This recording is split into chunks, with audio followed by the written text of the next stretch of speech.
Café Anyway.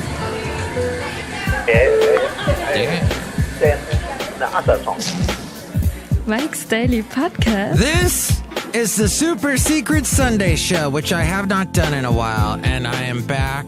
I'm back in the saddle again, to quote Steven Tyler. Hello. Yes, that was also some country cowboy crooner guy back in the 50s. Welcome to Mike's Daily Podcast, episode 1567. Mike's Daily Podcast. Broadcasting from Café Anyway, located somewhere in Podcastro Valleymont. Today, we hear from Mike's Daily Podcast. Madame Rootabega, Valentino, and Bison Bentley. And there's so much for you to learn about, incidentally, like the thing about the Olympics. And I have to say, I am not finding any words that rhyme with Olympics in my head.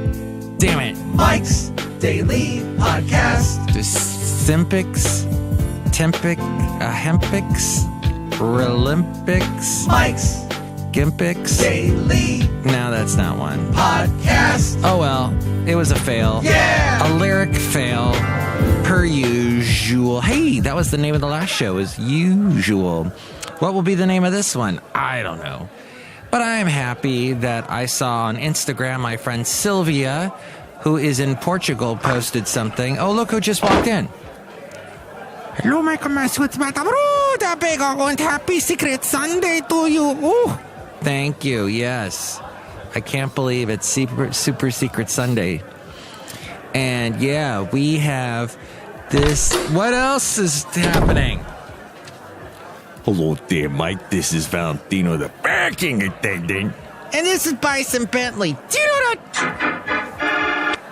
Mike, we're happy to be here today at the happiest place on earth, Café Anyway. There. Yes, the last place on earth. The happiest place on earth, something like that.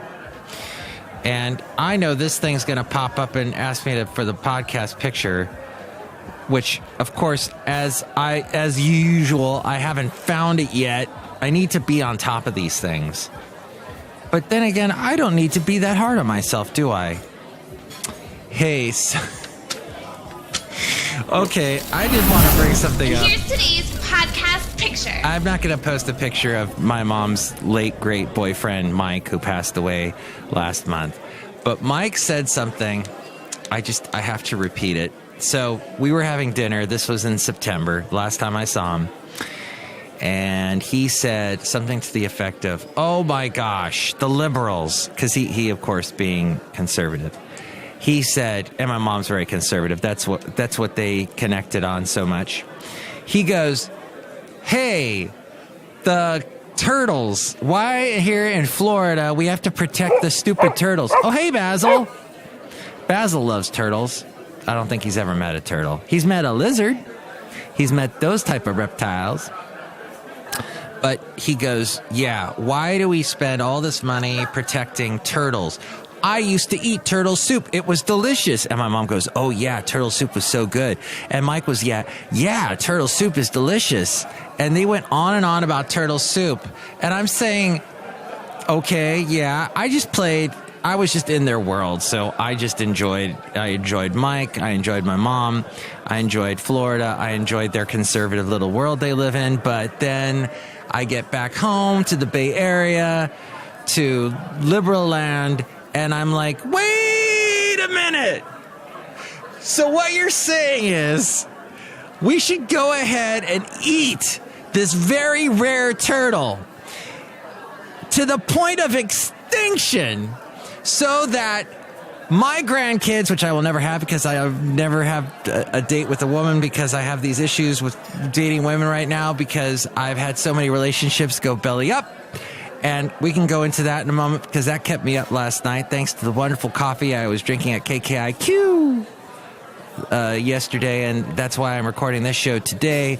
I am here at 6 a.m. I had to go to bed super early, which I did not do because my dog, Basil the Boxer, lovingly woke me up every 5 minutes last night. So here's my point is You're saying you're going to eat the last turtle and your grandkids will never, ever, ever get to see that turtle. Yet you get to eat this soup that has bits of meat that, you know what? For all you know, that meat in a soup, when you put meat in a soup, the meat can be anything. Really. You can't tell. It's being boiled. It's wallowing around in this broth. You're tasting all the other spices and the creams and everything else put into the soup. You're not tasting the meat. What is the point of putting an endangered... So as you see, I then logically went through this. And a lot of conservatives will tell you, well, you cease to become a liberal when you start to think pragmatically. And that's what conservatives do. They think pragmatically. They don't think emotionally, which that can explain both sides of the extremes. But yeah, you can't tell one meat from the other. When it's same thing with like a burrito. You really can't unless you get a delicious al pastor. But then it's, I've had cabeza and I don't know. I couldn't tell a difference. I'm eating a cow's brain. I don't know. And I should have a cow. Maybe I'll have a cow moo right there. Hey, I just really, that irritates me. And I thought about it later, and no disrespect to my great friend Mike, but dang it, I wish I had this discussion with him, this debate with him. You cannot. Poor turtles. So, anyway, you know what? Turtle soup was big because there were a lot of turtles at the time. And maybe they weren't eating the endangered ones. I don't know. Café Anyway. Anyway. I love that. But I do love the fact that, oh my gosh. Oh, so the podcast picture, well, we mentioned cows and cabeza. How about we go back, let's see, 3 years ago. Yeah, this is almost 3 years ago to the day. Back in January of 2015, I was walking my wonderful dog, Basil the Boxer, in an area that last I checked, you can't walk here anymore. I'm not too far, actually, from where this is. In Dublin, California, it used to be a trail. But last time I tried to go on this trail, every fence that would allow you to go onto this trail was locked. And it's right next to this area with a lot of homes. And I think it's a lot of uppity people, a lot of uppity Bay Area people that do not want people walking on this trail, because that would mean the trail is kind of on a hill above their houses, and that would mean the people could see into their backyards, and I think people got irritated about it, so they closed it down, which sucks because the trail only opened in 2010. So they have cows that graze on this trail, and I got this cool picture of these 3 cows. So you can see that at mikesdailypodcast.com. Also see the wonderful interviews listen to the wonderful interviews that I did. I did a whole bunch. Now, the show has been going on now for, I think since, when did I start this?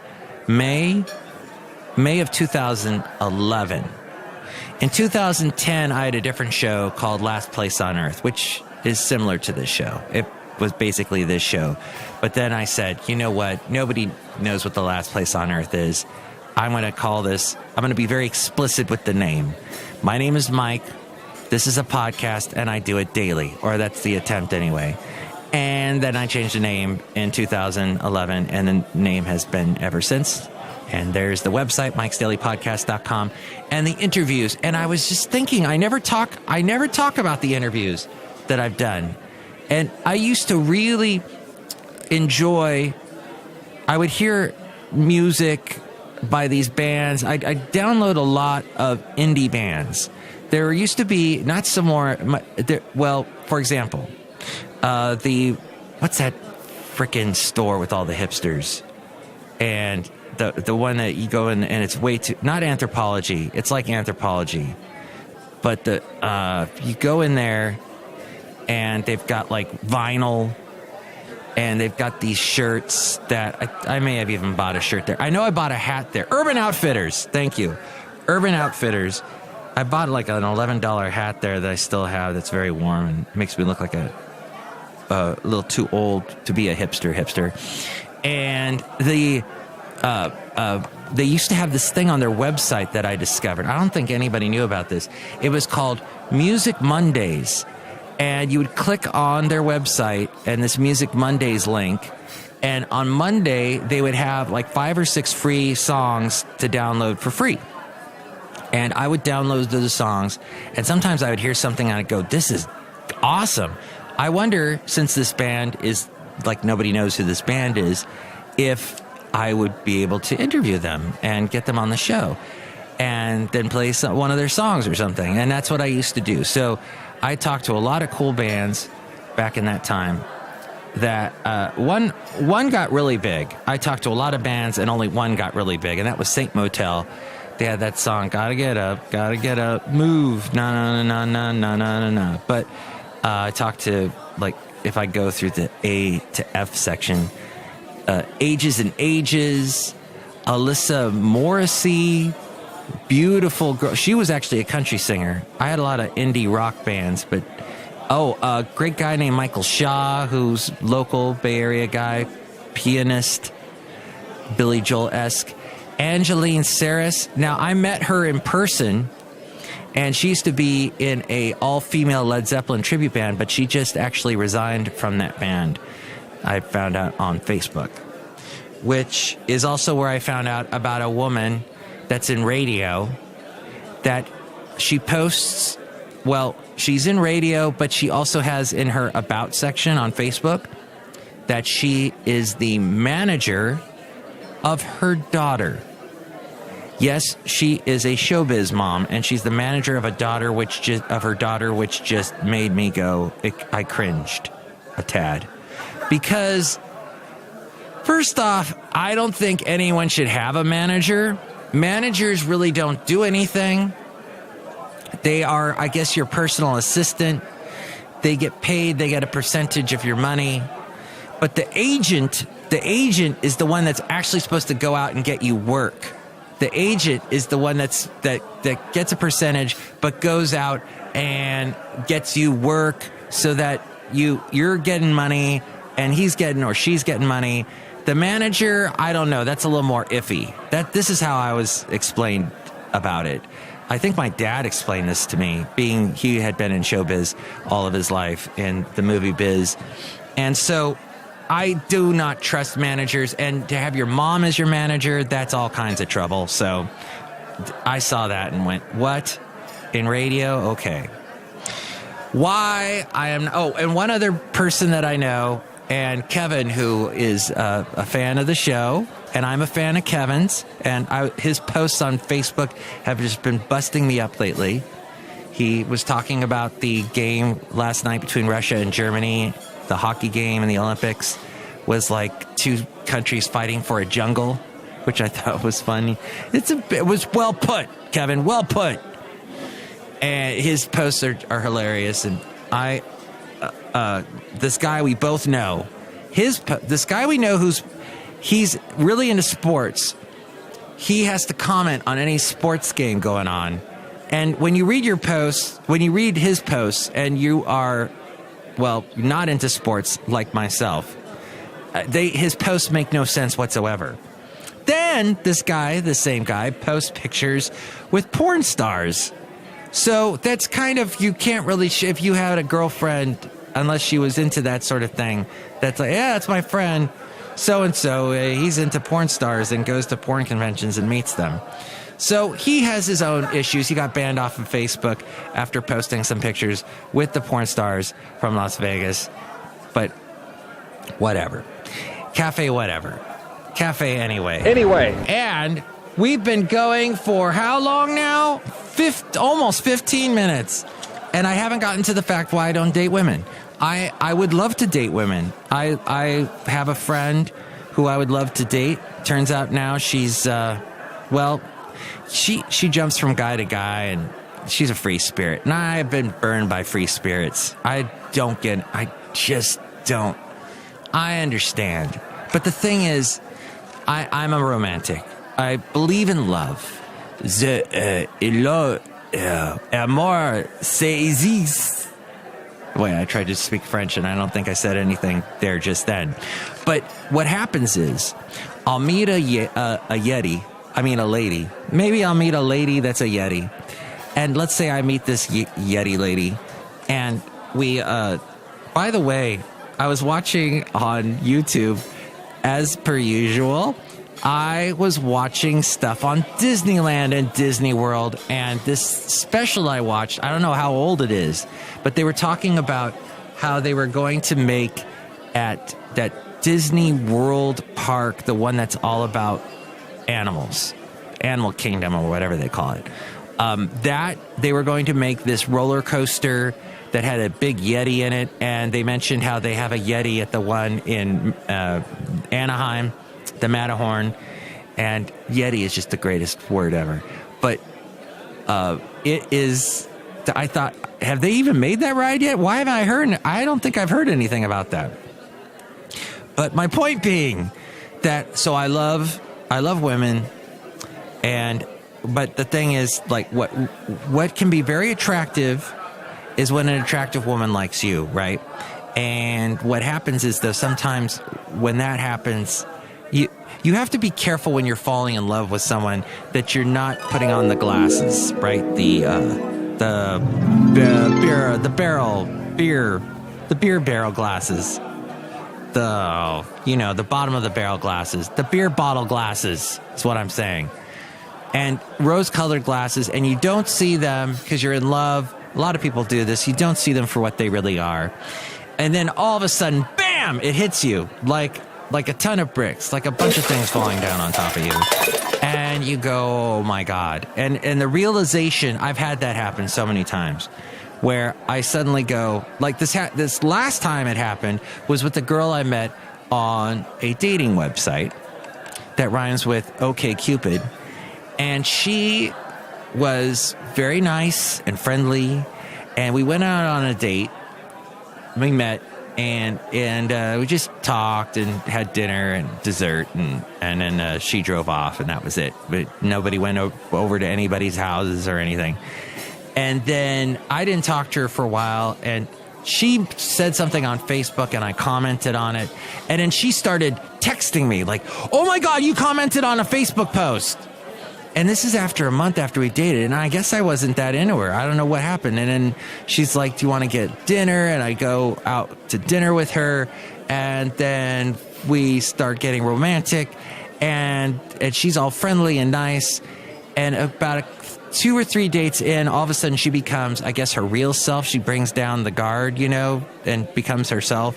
And she was not on the inside very nice. And so I was, what happened? It's happened again, is what's happened.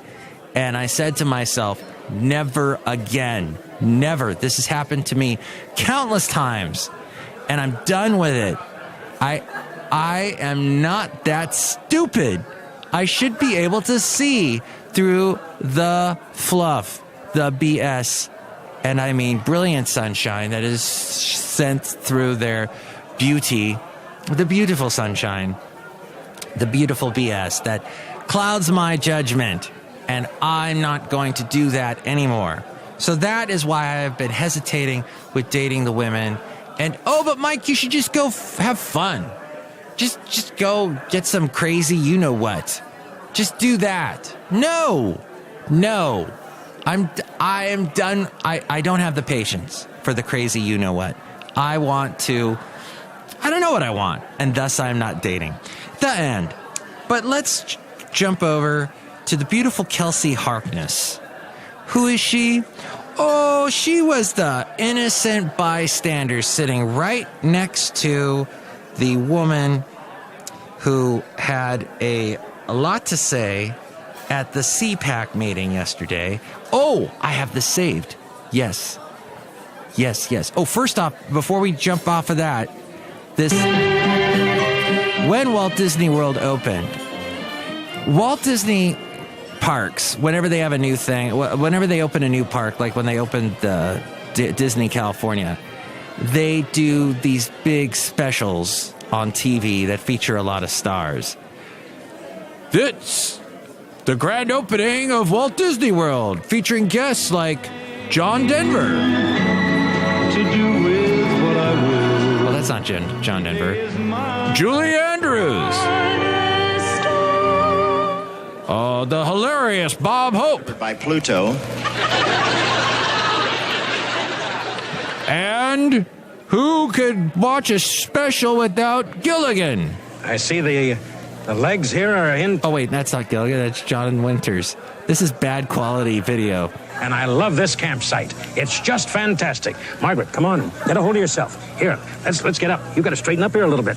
Oh, this is... Bend over, Margaret. Here, straighten up. And then they have all this dancing going on. Where's the dancing? I want the dancing. The dancing I saw was just horrid. Once again, have you? What is he saying? Margaret. Oh, that's Glenn Campbell. Such a talent. Why is he doing this? He needed the money. And now he's in heaven. And he's going, eh. Don't cash your chips and keep winning instead. Now they're dancing. Like he's a kumquat. Like somebody said. What the? Okay. Hey, I hope you're enjoying the Super Secret Sunday show. Help out the show through mikesdailypodcast.com.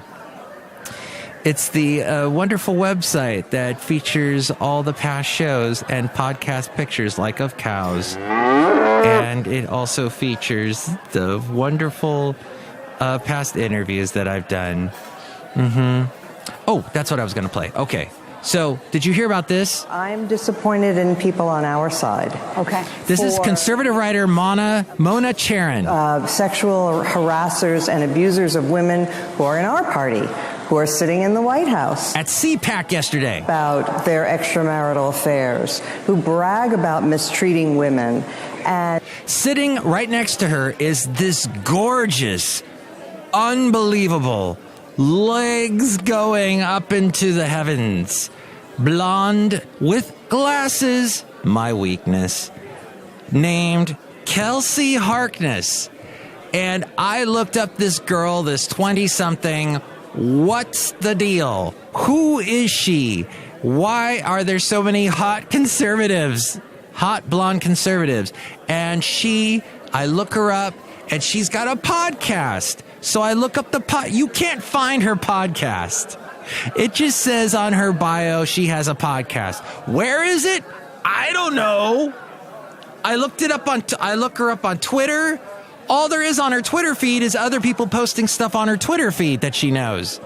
Or she retweets other people, she doesn't say anything. She's just this opportunistic hottie who's found a niche. Because if she's conservative, that means all these old white racist men are going to see her and go, I'm been married for 50 years to this ogre, and look at her. Ooh, hotsy-totsy. Hachi-machi. And so here is Mona Charen, who's older, who has seen life, who has worked out logistically, phonetically, smartly, all the things in the world. She's conservative, but hey, wait a minute. What's going on with the conservative values of the party that I believe in? What's going on with this double standard of hey, we can yell all about Al Franken being this pervert and he should be out of the Senate, etc. And yet we want Roy Moore to be governor of Alabama, that crazy Republican, youngster molesting jerk. And abusers of women who are in our party, who are sitting in the White House, who brag about their extramarital affairs, who brag... Okay, right at that point, Kelsey Harkness, hottie Kelsey Harkness, looks so uncomfortable. She's like, how am I'm sitting here, I am getting the residual fire, I'm too close to this, I want to get up and leave right now, as fast as my hot legs will take me. Brag about mistreating women, and because he happens to have an R after his name, we look the other way, we don't complain. This is a party that was ready to endorse, the Republican Party endorsed Roy Moore for the Senate in the state of Alabama, even though he... Okay, there's a hottie next to Kelsey Harkness. There's a lot of hotties on this panel. Oh, as we go outside of Café Anyway, we're bringing Mike's Daily Podcast somewhere in Podcaster Valley. We're outside now. And that's how it should be, my friend, being outside, in the great outdoors, talking about molesters. But Mona Charen, the girl in pink next to Kelsey Harkness, she is shaking her head like, yeah, I'm agreeing with what Mona's saying here. He was a credible... Kelsey Harkness, however, is, wait a minute, I appeal to hardcore conservatives, and I'm in this short skirt. I want to be on Fox. Accused child molester. You cannot claim that you stand for women. Okay, now you got all the southern fat women in the audience going, not true. Roy Moore was an excellent candidate. Those women with their allegations, they were liars. All of them, liars. And put up with that. Mona Charen is having to shake her head and go, oh, God. Oh, man. I guess I've read the level. I've read this audience wrong. The level of this crowd is crap. Well, you know, this is a really interesting point because there's been this, and there are many. Lock her up! Lock her up! But there's been this explosion of sexual harassment. So that's I don't know the name of her, the one who was. It took me forever, by the way, to find out who that Kelsey Harkness was the name of the lady sitting next to Mona Charen. I don't know who is actually, but okay. So then Mona calls out Marine Le Pen's daughter, and that Marine Le Pen. Actually, what are you even saying, woman shouting in the audience? Shut up. From France. I think the only reason she was here is because the daughter of Marine Le Pen was there at CPAC. From France. I think the only reason she was here is because she's named Le Pen. And the Le Pen name is a disgrace. Her grandfather is a racist and a Nazi. She claimed... 4 guys in the audience clapped when she said that. The Daily whatever tried to track down those guys that were clapping, and they were gone from the audience once because they knew they were going to get in trouble for applauding Mona Charen.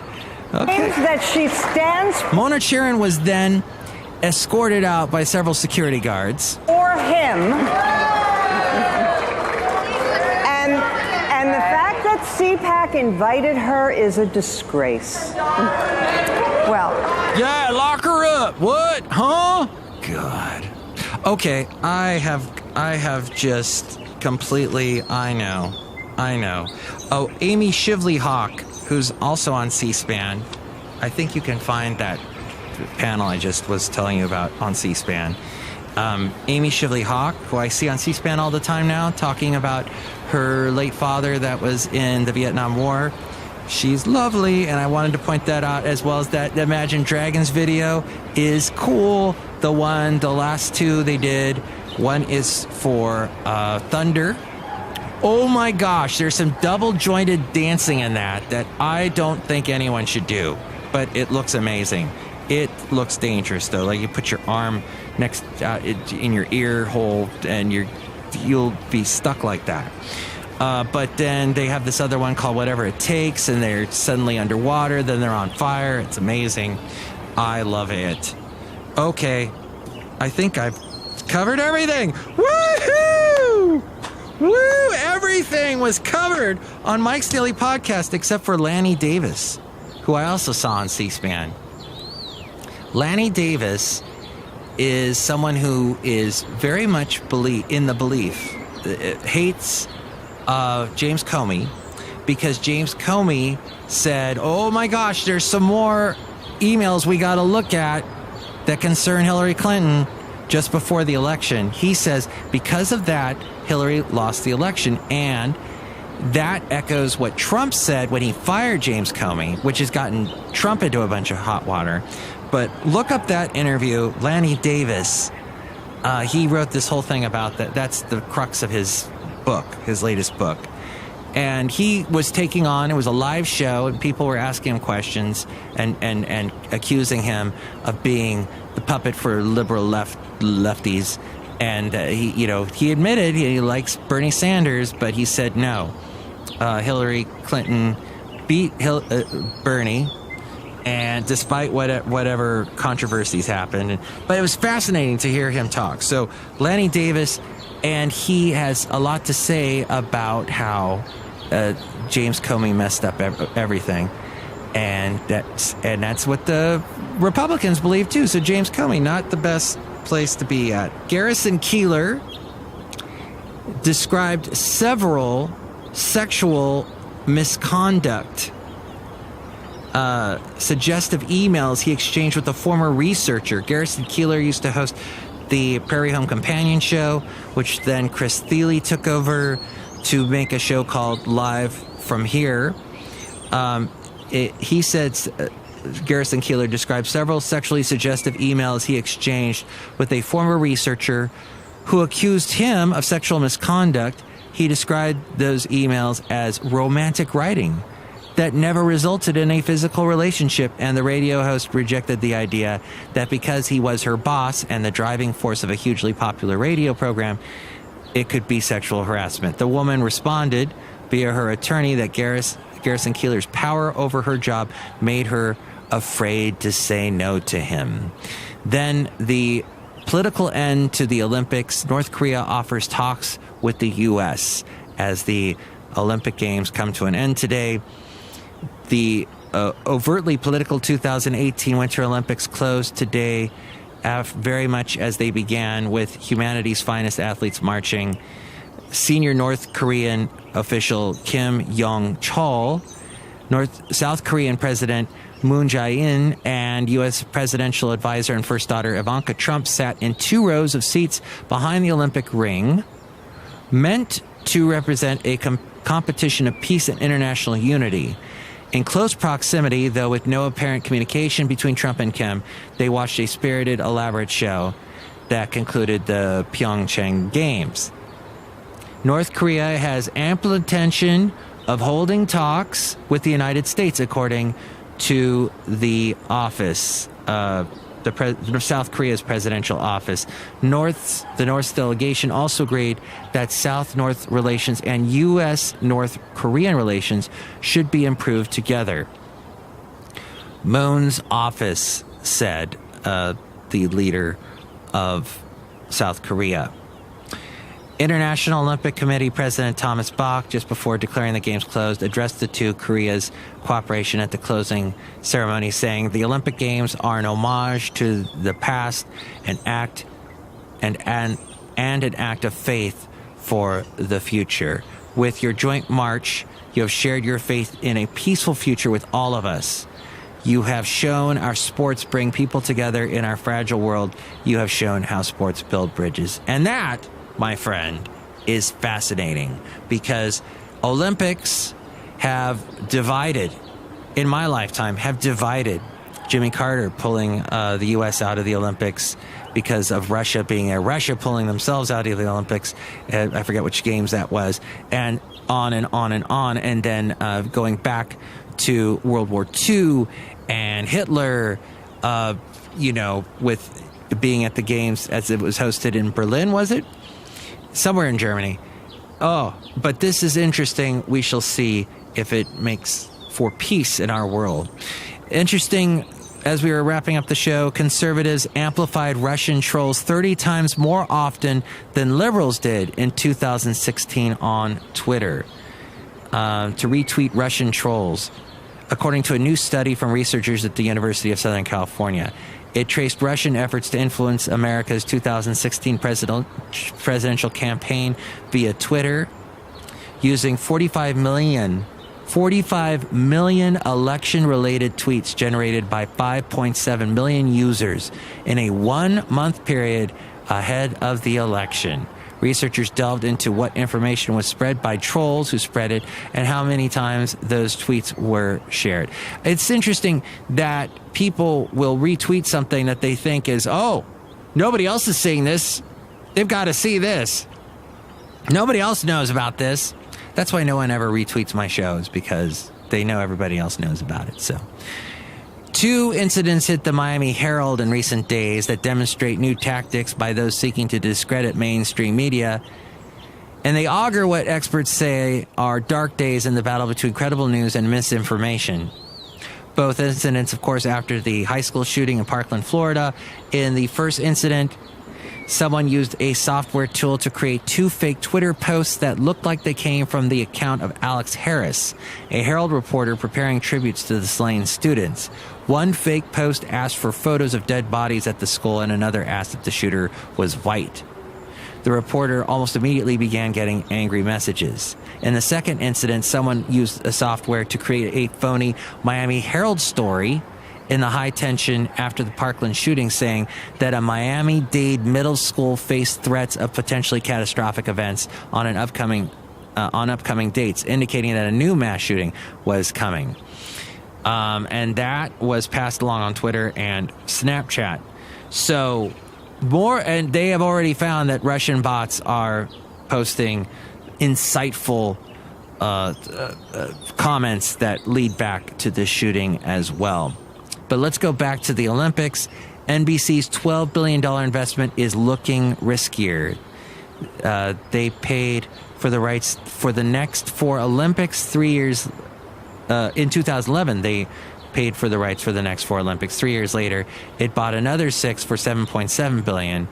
The deals look to many like a sure thing. Now they have started looking like they could end up being more of a burden than a boon. For years, the conventional wisdom was that people would tune into the sort, but in 2012, viewership of the London Games was up, but in the past 2 years, sports have fallen victim to the same trends plaguing the broader industry. I don't know about this article, because I knew a lot of people that were into the Olympics this year. So shut up, CNN. That's where that came from. Emergency dispatchers in Elk Grove and Sacramento County are seeing an influx of false alarms 911 calls from an Apple repair and refurbishing center off Laguna Boulevard in Sacramento. Okay, we'll jump through that, get past that. North Korea reportedly willing to conduct talks with the U.S. at the end of the Olympics, as I was mentioning earlier. And after a testy call, however, not talking with Trump will be the Mexican president, Enrique Peña Nieto. It was scuttled this week after a testy call between the two leaders ended in an impasse over Trump's promised border. Oh, well, that's the end of the show. I hope you enjoyed it. We did a lot, didn't we? Okay. Enjoy the cow picture. Enjoy the Yeti. Enjoy the barrel that you're using to see your loved one. Oh, hopefully you see them for who they are. And I think that's what makes a good relationship, is that you know what? There's some stuff you don't want to see, I understand, but, if you really love them, then you'll be Stevie Wonderful together forever. Have a great day. Next show, it'll be the wonderful Chely Shoehart, Floyd the Floorman, and John Deere the engineer. Mike's Daily Podcast is written and produced and performed by Mike Matthews. His podcast is super easy to find. Download or listen to his show and read his blog at mikesdailypodcast.com. Email Mike now at mikesdailypodcast@gmail.com.